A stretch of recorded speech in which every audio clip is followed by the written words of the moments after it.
And today we have a special guest, Jack Miller, a local author. Jack, you arrived in Las Vegas in 1969. Yes, I got here, I was reassigned from Korea to Nellis Air Force Base as a special agent with the Air Force Office of Special Investigations.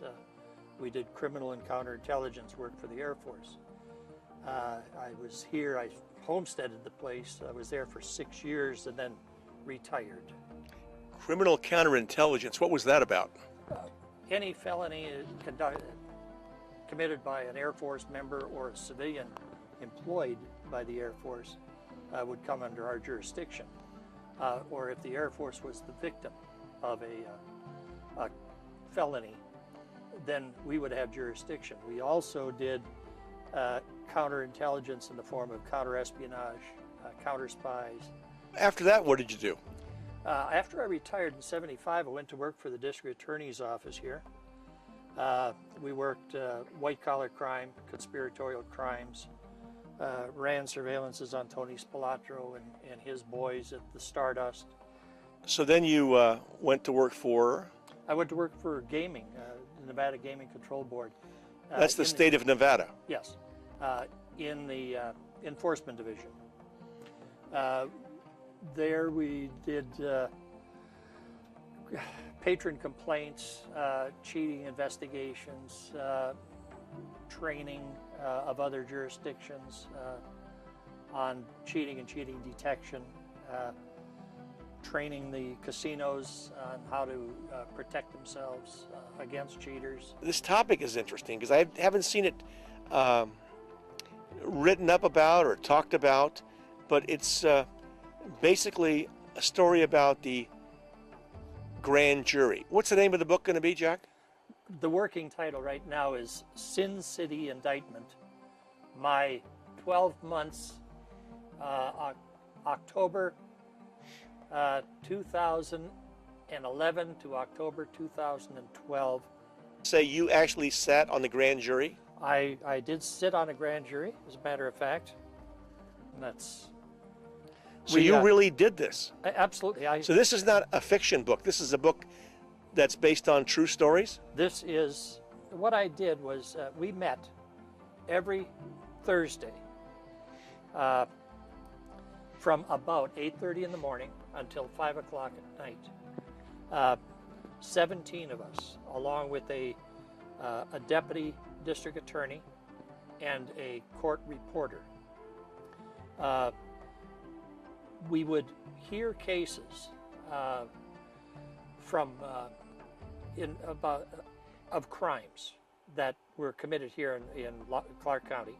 A crime is committed, it's reported to the police investigate it, the officers write the report, it gets reviewed by their supervisor, and it's referred over to the district attorney's office for prosecution. It hits there, it's reviewed by an attorney, and generally his team chief, and they determine one of two things. We have a suspect we can identify. It's a viable case to take to court. You mean we won't lose it? Right. Well, chances are we won't lose it. Chances are we won't lose it, but we could.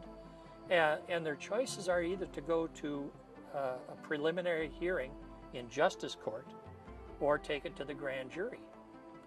Now, if they decide to go to either venue, the only thing they're looked at, or the jury or the judge in a preliminary hearing looks at, is probable cause. Has a crime been committed, and has this person or these people committed it? Do you feel better about the grand jury system now you've done this, or worse? I went home after that first day sitting on the grand jury, and I sat in my big chair, and I had a beer, and I watched the news, and on the news was something about a crime. And I had the best feeling I ever had in my life, because for the first, well, not the first time, I had done something that really mattered. fascinating reading. I really think people are going to like this to read it. It's an easy read too. It's yes. kind of like short stories, and it's a fun read, and they're all different. The victim had been convicted of statutory rape in Florida.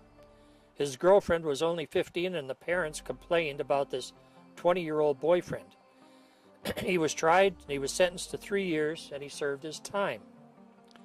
He was released early and moved to Nevada, where he registered as a sex offender as required.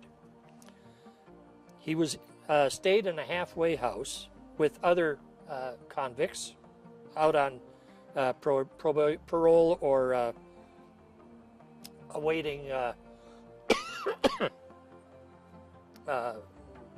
the end of their sentence. A Metro officer assigned to the sex crimes unit was making a routine address verification call to verify that the registered offender actually resided where he claimed. The victim was not at home at the halfway house when the officer called, so the officer left his business card stuck in the door to the parolee's room. The card read that the officer was assigned to the sex crime detail. Other ex-convicts saw the card, and due to the age of the victim, felt he must be a chomo or child molester, and began hitting him at every opportunity, despite his explanations. On the day in question, the suspect, who was living at the halfway house after being convicted of gang-related crimes, decided he would elevate his status among the other prisoners. He entered the room of the victim and hit him on the right side of his face. The victim fell and hit his head on the floor, and he died. The coroner ruled the death was homicide and caused by blunt force trauma. Well, Jack, thanks for your public service. Thanks very much for being here, and good luck on the book, and we'll look forward. When's it coming out, by the way? Hopefully tomorrow. Okay, well, we're going to buy it tomorrow. All right. Thank you.